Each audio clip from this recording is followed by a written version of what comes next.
turun secara muhakamah, dia sudah beriman.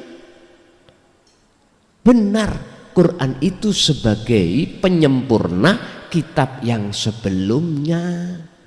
Jadi percaya dengan kerasulan Muhammad, percaya dengan isi di dalam kitab Al-Quran, percaya. Akhirnya dia itu beralih, yang asalnya memakai kitab sebelum Al-Quran sekarang memakai Al-Quran. Bahasane ngene, Pak, nyun sewu, jenengan ini apa yang muncul dan timbul keterangan di dalam hakikat makrifat, jenengan membenarkan.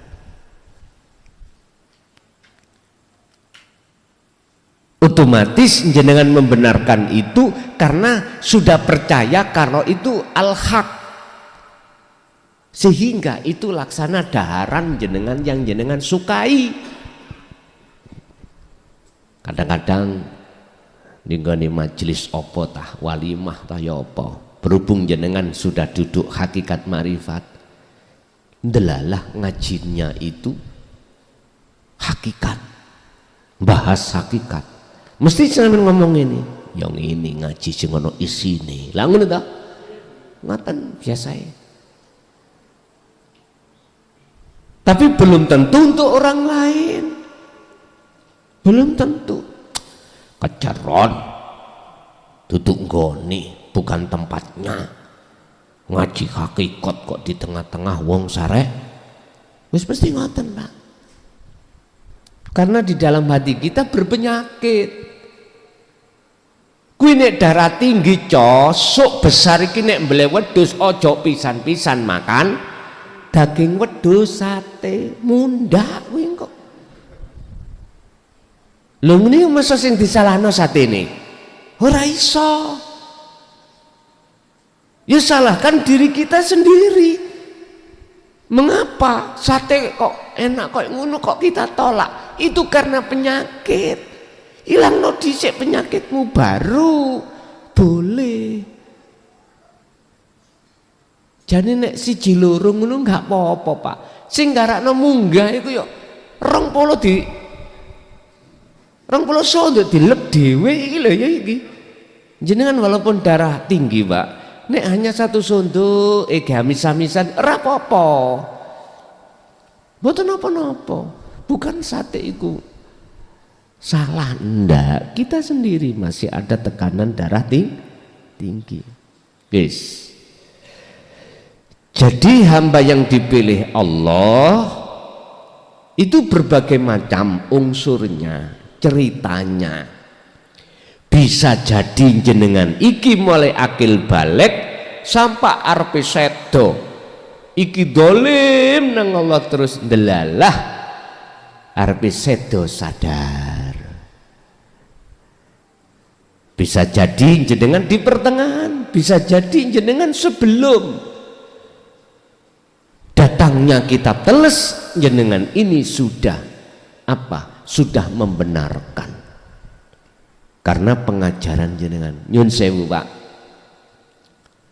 Jujur mawon, setelah kami mensensus dari berbagai opini dan atau motivasi dari teman-teman saya atau saudara saya, baik yang saya kenal atau tidak, yang dulunya pernah diajarkan oleh nenek moyangnya tentang masalah ilmu kaweruh dengan bahasa Jawa, bahasa Sunda, bahasa Madura, bahasa apapun. Ketika saat Dino Tauhid saya gelar, beliau-beliau itu membenarkan. Saya gelar dari hujah Al-Quran ataupun dari muqabbalah beberapa ijma' qiyas kitab-kitab yang bernafaskan tasawuf, beliau mengatakan benar ini. Ya aja ngomong benar tok rek, awak dhewe ngadepi konsekuensi. Siap harus dicaci orang, siap harus dihina orang, siap harus dihujat orang dan lain sebagainya. Tidak seenak sekarang pun kari ngelek dhisik sejarah, ya Allah Pak. Kok gak betah ngono aku wis minggat. Nggih, minggat. Ninggalno umat, minggat lho. Artine minggat moh mudhun teko ndukur gunung, tenguk. Artinya wis ning kamar ae, wis ning omah ae, gak keloyongan ngaji-ngaji keluar kota. Berhubung Gusti Allah singgahi betah sampai detik ini berjalan 24 tahun tetap jalan terus. Kalau takok Gusti kapan mari ini nek bongko awakmu jadi ngoten ya wis ngenteni bongkone. Dzalika huwal fadlul kabir, utawi mengkono sing ngarep mang apa hamba yang dipilih. Huwa utawi dalik iku al fadlu, fadl dari Allah, al kabir kang agung pun iku fadl Pak. Jenengan sadar ati sampai tentang dinul haq itu adalah fadl dari Allah, dan ini lebih besar daripada fadl isi dunia dan seisinya menjadi intan milik Anda sendiri. Wis, percaya nggak percaya terserah. Kok bisa? Prosesnya gimana? Kok lebih mulia, lebih besar, lebih utama ini daripada dunia dan seisinya menjadi intan milik sampean? Gini Pak, dunia seisinya kemewahan nyun sewu itu ada masanya Pak. Bagi kita sugiyo kaya apa jenengan, walaupun dunia saisine milik kamu, mohon maaf ditinggalkan enggak? Ditinggalkan. Kita akan mati. Nyun sewu Bu, ganteng gagah ya apa garwa sampean nek jenengan kundur dijemput Allah. Ayo nanti cintane durung tek selamat jenengan, aku yakin wong lanang akeh sing wis ndolek maneh, gak betah wong lanang iki. Gak betah. Jadi ya kalau bedane ambek kita sebagai seorang istri, tapi ibu lebih kuat lagi, lebih kuat menahan untuk tidak nikah. Tapi nek wis kena rayuane garangan, wis beda maneh. Lho nggih, estu. Pun semua itu pada akhirnya kita tinggalkan. Kita hanya menghadap rohaniyah terhadap Sang Khalik. Makanya berbahagialah qad aflahal mu'minun alladzina hum fi salatihim khashi'un. Sungguh orang yang paling berbahagia adalah seseorang ketika saat di dunia sudah bertemu Allah. Salate yo ketemu, jobone aktivitas salat yo ketemu, iku fadol. Makanya hamba yang dipilih hati sadar untuk menjadikan isi kitab teles dijadikan sebagai pedoman untuk bertemu Allah. Ketahuilah dzalika huwal fadlul kabir, inilah fadl yang paling besar. Dikatakan besar karena ini jenengan selama-lamanya, khalidina fiha abadan, selama-lamanya. Jasad ya sudah dunia, habis itu meninggal, ruhania ini selama-lamanya. Ya terserah manusia, umat manusia pilih yang mana, monggo.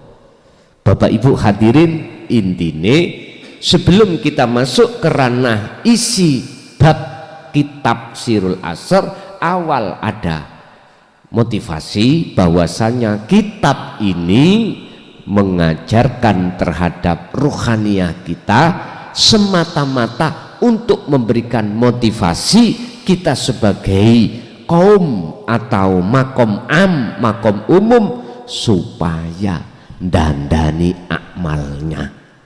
Yang kedua, semata-mata bukan mendiskriminasikan atau menjelekkan atau menjatuhkan hukum-hukum akidah syariah, tidak, tetapi justru malah membangun.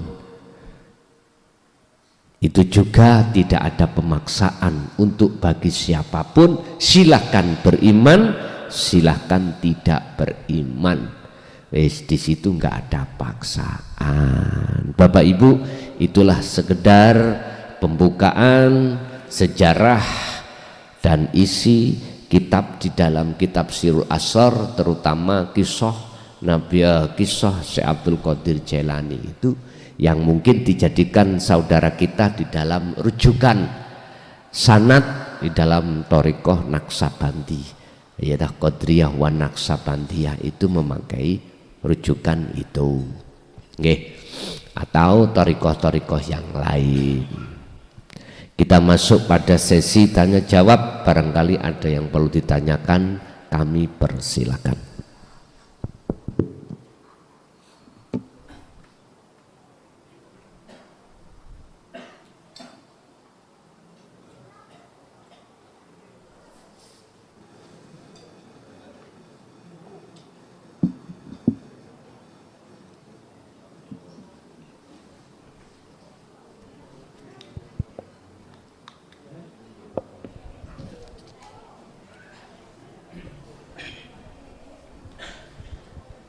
Bismillahirrahmanirrahim. Assalamualaikum warahmatullahi wabarakatuh.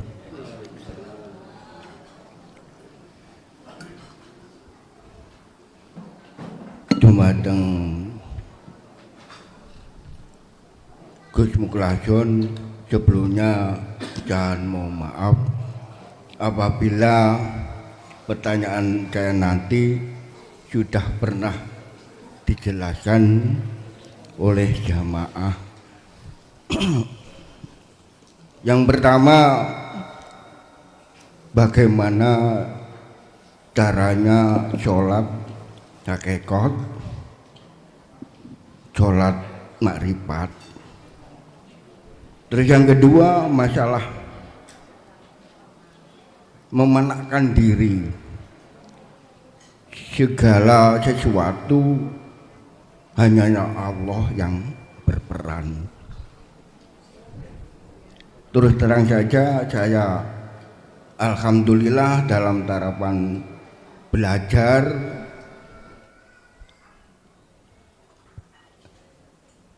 kadang lancar, kadang tidak. Sekian pertanyaan saya. Assalamualaikum warahmatullahi wabarakatuh. Waalaikumsalam warahmatullahi wabarakatuh. Bagaimana cara mempraktekkan sholat secara hakikat makrifat? Bapak Ibu, mungkin jenengan bisa buka Al-Baqarah 238. Di situ ada wassolatil wusta. Ini sholatnya secara hakikat. Kita harus paham tentang terlebih dahulu isi kalimat tauhid la ilaha illa anta. Kita harus paham pengajaran tauhid la ilaha illa anta. Sebelum la ilaha illa anta kan ada la ilaha illa huwa, la ilaha illa, la ilaha illallah. Ada dua di sini.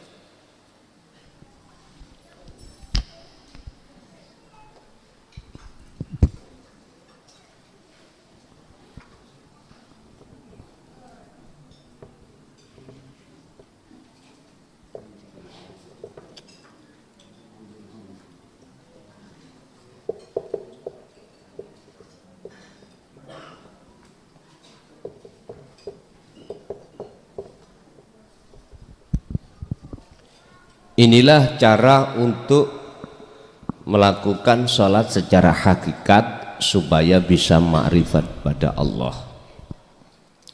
Nanti juga di dalam kitab Sirul Asrar dibahas sholat secara syariat bagaimana, thariqah bagaimana, hakikat bagaimana, ma'rifat ada nanti isi di dalam kitab Sirul Asrar. Lewat pertanyaan bagaimana cara kita sholat secara hakikat supaya betul-betul bisa mencapai target sholat secara makrifat pada Allah. Tentunya kita harus paham dulu isi di dalam tauhid la ilaha illa anta.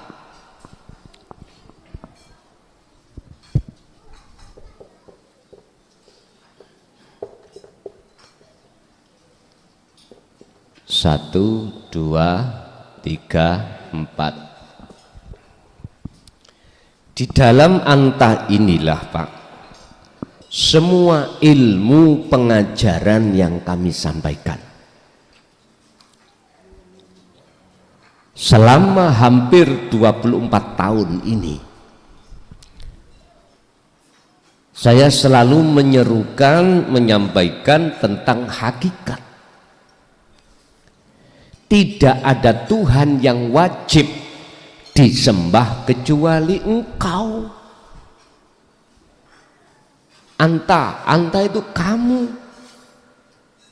Berarti kalau sudah masuk ke anta, hati Anda sudah merasa bahwasanya Allah itu dekat. Kalau huwa, dia jauh. Apalagi Allah nama, wah nggak roh. Tambahan. Bagaimana mungkin kau akan bisa dikatakan ingat pada Allah lah kau tidak pernah ketemu? Nggak bisa.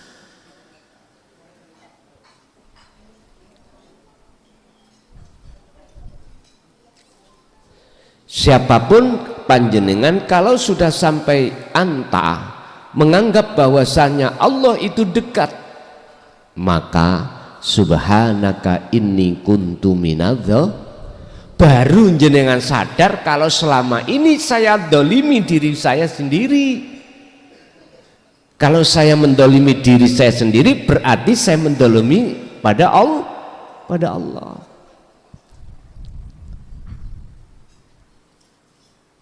Jadi ada satu bentuk penyesalan hati selama ini, waktu demi waktu, umur demi umur kita habiskan hati berlaku jahat pada Allah dengan bentuk mengadakan Tuhan selainnya. Nah ini akhirnya muncullah dalam tauhid itu Sirul Asrar. Pertama di Su'aul Basyirah merasakan bahwasannya hidup di dalam diri ini itu adalah wujudnya Allah yang bersumber dari berbagai macam gerakan, aktivitas, pendengaran, penglihatan, ucapan apapun bersumber dari itu. Keakuan diri kita sebagai makhluk sudah tiada saat itu. Kalau Su'aul Basyirah ini berjalan, maka Ainul Basyirah yang kedua muncul ketetapan dalam hati jenengan. Oh berarti sumbernya bisanya terjadi sholat itu adalah akunya Allah. Hakul Basyirah pun. Ini sholat cara hakikat. Berarti jenengan ketika takbiratul ihram sampai salam, hati wajib untuk mengumandangkan falyamal amalan sholihan, apa? Memfungsikan rasa itu untuk merasakan, mengimani kehadiran wujud Allah dalam diri kita yang disebut hidup, itulah sumber dari semuanya. Nanti itu bersamaan dengan cara menafikan diri seperti itu. Dalam pertanyaan yang kedua, cara menafikan diri itu nantilah jenengan akan terasa maknyes di dalam hati jenengan. Ketika sholat, akal lepas semua persoalan dunia bersama lewat merasakan, mengimankan kehadiran Allah dalam diri panjenengan, yaitu hidup. Itu sumber segala sumber di situ. Maka di situ akan terjadi jenengan langsung lalai dengan urusan dunia, lalai dengan apapun, terjadilah proses maknyus. Udah, ikuti aja. Ini bisa dilakukan alladzina yadhkurunallaha qiyaman, berdiri, rukuk bisa, sujud bisa, wa qu'udan, duduk bisa. Berdiri dalam sholat, berdiri dalam kerja, berdiri dalam apapun, duduk dalam apapun. Wa ala junubihim, dan ketika berbaring bisa. Ora iso ambek ngadeg ambek lungguh, ora iso lungguh mergai dengkeki kumat ya ambek berbaring. Itulah mereka-mereka yadhkuruna kang selalu mengingat sapa ladina Allah ing Allah, ya dzikir iku mau maksude. Satu jawaban, dua pertanyaan. Cara sholat hakikat supaya makrifat pada Allah, berarti jenengan memfungsikan sirul asrar dalam hati jenengan. Nggih, ada lagi.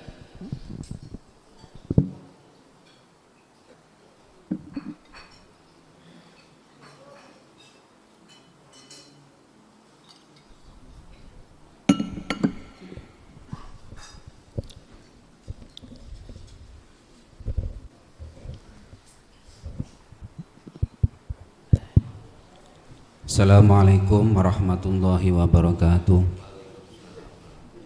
Ngapunten Gus, mungkin pertanyaan kula niki di luar tema.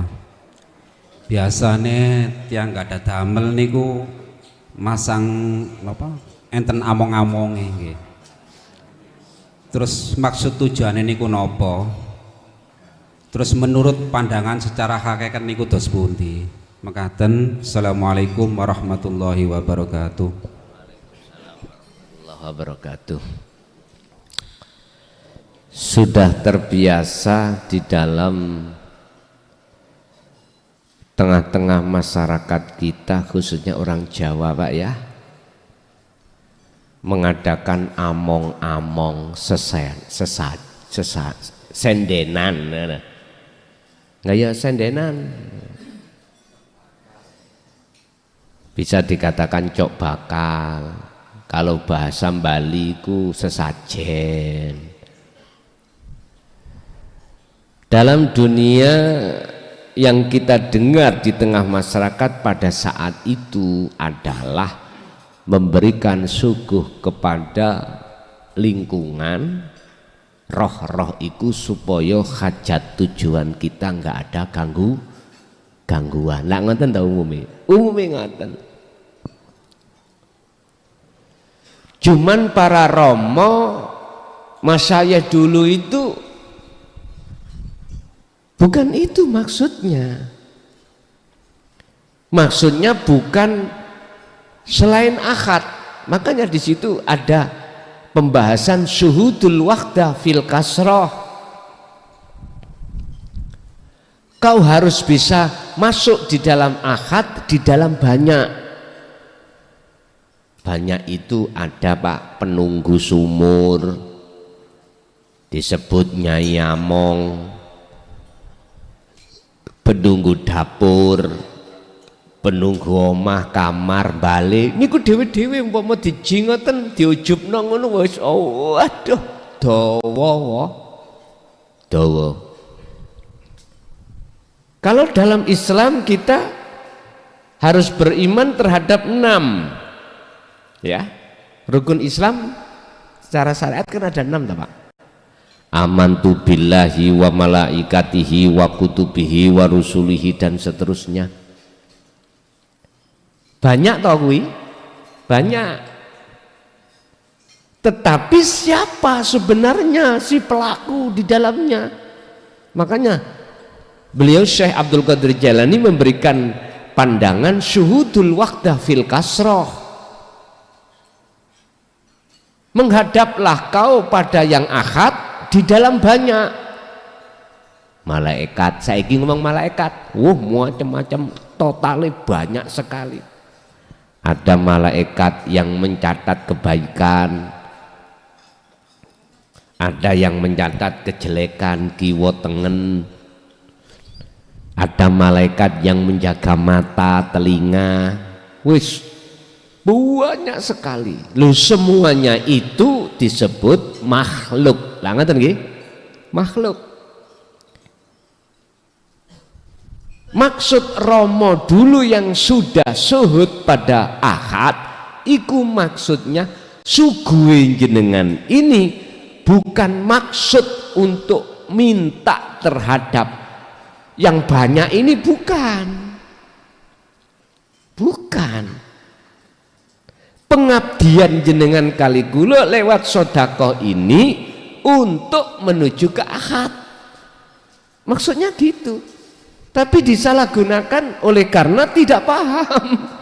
Jadinya nggih Nyai Among, Mbahnya Among, udeg-udeg gantung sewur, kandang jebol, macam-macam wis. Dalam pandangan hakikat no problem. Jikalau betul-betul larinya hati jenengan, wa ma umiru illa liya'budullaha mukhlishina lahuddin. Nek jenengan iku mang karena Allah, ndak apa-apa, nggak apa-apa. Tanggane boleh saged nggak jangan lodeh teko klopo mang. Lah ngomong-ngomongi ya ana klopo, ya toh? Kula sering Pak, tahun 95 niku pasang sound system. Loh dulu itu 95 saya pasang sound system.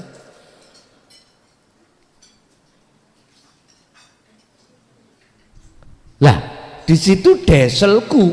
Nah niki nek wayah pasang daerah, mohon maaf loh ya, daerah tertentu. Among-among mesti wonten pinggir desel Pak.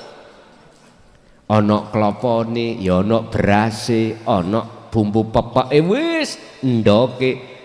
Lah kula seneng ae disedekahi. Ha iki sedekah. Gak ana wong sing wani othek-othek Pak.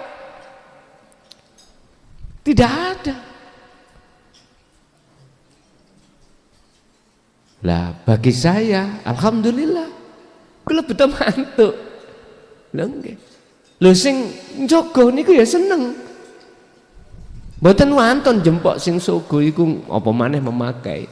Kula beto mantuk tambah seneng. Nek secara syariat pada umumnya njaluk selamat, lancar hajate, hasil hajate. Karepe ngono, karepe. Asline Romo Mas Ayah dulu. Wa may yattaqillaha yaj'al lahu makhrajan. Kuwi sendeno menyang urip, sendeno menyang ahad. Karena semua datangnya selamat itu dari ahad mau. Kita kan minta selamat ya Pak ya. Sing duwe selamat itu adalah ahad. Ya kita harus ketemu ahad dulu. Ibaratnya umpama jenengan iki mau nggak punya pelem, sing punya pelem tonggo jenengan, yo jok mutek langsung ngambil peleme. Petu ono temui sing duwe pelem. Pak D nyuwun peleme, yakin nek jenengan bejo. Wah, kayak apa to Le? Bojo kula ngidam Pak D. Wis gak usah, tak jukukno dhewe. Karep sampean jukuk siji, Pak D mesti ngekeki 3. Tapi nek jenengan gak usah ngomong nang Pak D, mau sak ketepil ae. Didengkek kali Pak D nek ngene kaca. Le klason nyolong. Kira-kira Pak D muring-muring mboten? Muring-muring bos. Makane berdoa silakan berdoa, tapi hatimu jangan metek pelem dulu sebelum metui sing duwe belum, yang punya belum. Artinya ud'uni ngadepo sira ni ingsun Allah kuwi kenek-kenek njaluk tapi petuk ana aku